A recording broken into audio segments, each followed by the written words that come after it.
Shit, what's happening, everybody? I'm Blueprint. You know what I'm saying? I just dropped my first album, Street Demons. It's out everywhere. We finna tap in with Hot Thoughts TV, bro. Y'all stay tuned for the ride, man. It's going down. Blue Hot Gang all day. What's happening? About to smoke a purse so sweet with Hot Thoughts TV. Y'all know what the fuck we doing, man. It's Hot Thoughts TV. Niggas hot in the bitch, Tonight, man. I'm smoking a purse so sweet with Hot Thoughts TV. So, just jumping into it, like a little bit more about you. Where exactly are you from, man? Where did the name start? Okay, so, see, I'm from City Gas. So you got like City Gas, Lakewood, Northwood, man, all that stuff over there. So I'm from City Gas, born and raised in Houston my whole life. You know what I'm saying? Been making music since a kid. My pops gave me the name Blueprint. He writing a book called The Blueprint to Life. So that's why I call my first EP The Blueprint to Life, you feel me? So that's how that name came about, you know what I'm saying? So shit, we hitting the ground running. Consistency is key. We ain't gonna stop. We gonna keep going. So just a little bit more about, you were talking about the area, you know, that you kind of lived there throughout every time. So speak a little bit more about how that influenced you. So like I said, I'm from City Gate. I grew up on the north. Then we moved to Laurel Oaks. So I went to Clyde Middle School, Clark Intermediate, all that. So I went to school over there. Some of my day one homies, we still locked in today. One of them just died. Rest in peace, AG, Austin Garrett.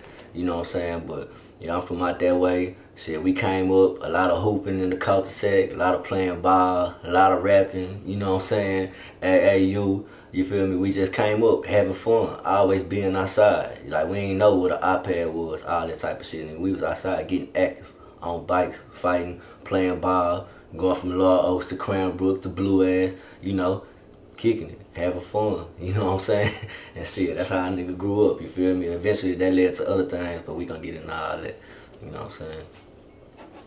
So just like with that area, how was the school environment for you? Was it like more so you enjoying school, just going to hoop, getting distracted by the fees, or? Like going to school out there, like early on in elementary, like we was exposed to a lot. Like growing up in the hood, being able to kind of get away from it a little bit and go a little bit further north and get in the spring. It's still like everybody from the hood, so it's still a lot of the same shit going on, you know what I'm saying? So like my parents, shit, we came up hard, but me and my twin brother never knew it. Shit, we had what we wanted, you feel me? You know what I'm saying? So we came up hard, you know, learned some valuable lessons and shit like that, but shit, I wouldn't trade my childhood for nothing. I had a good childhood, you know what I'm saying? We got the, you know, gangbanging and shit, so after my pops found out about that, you know what I'm saying, he moved me all the way, like with the white people, you know what I'm saying, like all the way. So that was a hell of an adjustment. It took me a while to like get used to that. So nigga was getting active, getting in trouble and shit like that until a nigga learned like, shit, I ain't gonna go nowhere, I can't leave, you feel me? So after a few juvenile stints and shit like that, I started kind of just playing ball, rapping and shit like that, you know.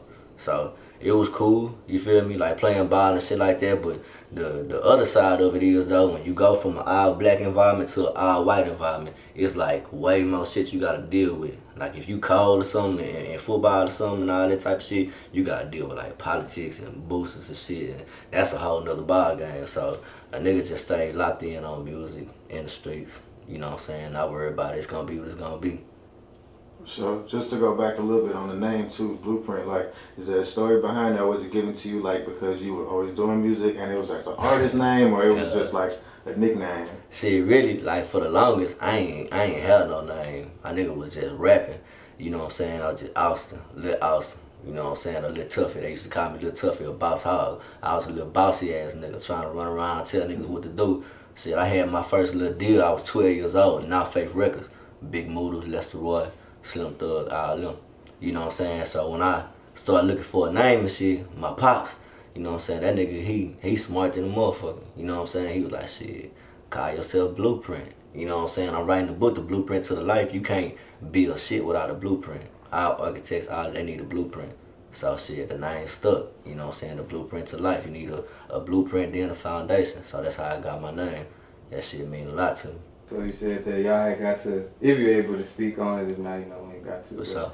You had said that you had got into trouble like throughout the gangbanging and shit. So being a young, a young nigga, what was maybe those instances that might have weaned you over into that culture from just like hooping or just going to school? Was it like just peer pressure or just... Shit, really like, in my family, like, everybody was a street nigga. Everybody was a gangster. Everybody was selling dope. So shit, that's what I saw. So when you young, you gonna gravitate to what surrounds you. So I wanted to be hard. I wanted to cook that shit too. You know what I'm saying? I wanted to make a name for myself too. So yeah, like a nigga was playing ball and all that, but at the time, my brain, I ain't understand, like, you know what I'm saying, like, shit, go do this, like, play ball and try to go to school instead of that. I was consumed by that. Shit, all the big homies, Laurel Oaks, Cranbrook, Blue Ash, all the surrounding areas, you know what I'm saying? Shit, that's what we knew, that's what we seen. Even the niggas that was excelling and playing ball was doing the same thing, you feel me? So, when I got exposed to gang culture, shit, I saw fit to join. Not to mention, my whole family was gangbangers, so it was like that was gonna happen. You know what I'm saying? That was gonna happen. So I got into that. Me and my twin brother, Pops tried to move me away from that environment. It really didn't work. You know, you get older, you got connections, you still gonna, you know what I'm saying, gravitate until that certain incident happened or this or that happened, and you gotta like pop smoke. You know what I'm saying? So yeah, you know, it was.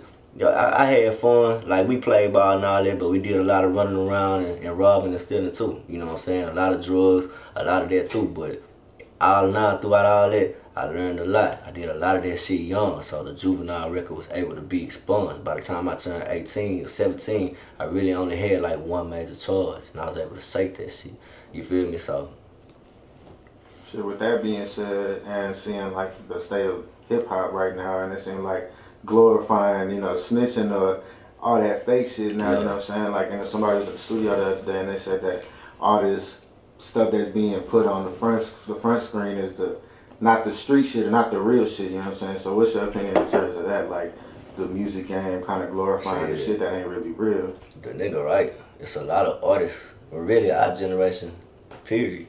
Shit, I think we in trouble. But it's up to niggas that really show me the way. You know what I'm saying? They keep trying to trickle down on niggas like me. These niggas trying to keep up with what they think the rappers doing. I know a lot of rappers and they really broke. For real. They cars rented. Topic for sure. Come on, bro. They cars rented. They out here posting these guns and shit, bro. These feds and shit behind their desk laughing. Building the case, bro. You know what I'm saying? Stop doing that shit. Stop posting your guns and shit like that. Look what happened to Pooh Shiesty. That nigga cold. I love that nigga music, but he behind bars. Cause you around all this money and you still wanna, you know what I'm saying? He a real street nigga. He can't shake that shit. You feel me? So these niggas don't do that shit, bro. Then what you see is not real, bro. It's an illusion. It's the views, the cars, the clothes, the money. That shit an illusion, bro. Them niggas don't do that shit every day. Them niggas do not do that shit every day. It's average Joes out here working for the post office and shit with 30 racks in their account. And I know a rapper with 5. And that's gonna be gone.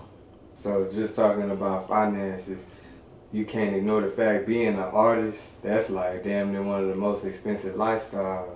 So being an independent artist at that, so you said you had signed earlier when you were what, 12? Yeah, 12 years old. What's one thing you learned from that instance, like being a part of a label that you could take now into your adulthood? Shit, like when I was 12, and a nigga was like really out the porch, I was active. My cousin was in the streets, so they took me to the nigga, you know what I'm saying, in Rosewood with the studio, Big Motor. He had me around, that's where all these people. So I learned early, like, the money that you get, hold on to that shit. Like, hold on to it. You know what I'm saying? At that time, shit, my family was investing into me. So it's nothing, I'm 12. You feel me? But then I learned from that deal, like the deal didn't end bad or nothing. It was cool. That nigga, that deal was really more so like an artist development deal. Teaching me the game, showing me the ropes, showing me what to watch out for. At 12, I'm 27, nigga. That's 2006, bro. You know what I'm saying? The rap game was completely different. That's 2006. Gucci Mane, Lil Wayne, Waka Flocka. You know what I'm saying? Fabulous. All these niggas still, so it was different. So I learned a lot of shit about how the shit go, how to save your money, how to talk to these big wigs, you know what I'm saying, or people who can put you in position, how to finesse, All that shit. How to use a bitch to get what you want. Use her. That nigga, he fuck with her. Well, shit, you know what I'm saying? Woo to woo. Make that you get what you want. So I learned a lot from that shit. It took me a long way from getting scammed, making mistakes. The shit that going on now. Scam emails, DMs and shit. All that shit fake. And you spoke like, you know, you mentioned like a couple of honorable names in that, you know, relationship that you built when you was 12. So just being or speaking on Houston music, now that you are an artist in the Houston music scene 15 years later, you know what I'm saying? Like, what's your opinion on the state of music here now? And do you believe like that we still stuck in like the old sound, or Houston just don't got a sound, or is developing a sound? I think we in a decent place right now. You know what I'm saying? Like, Houston gonna be alright. We one of the best markets for music, if you ask me.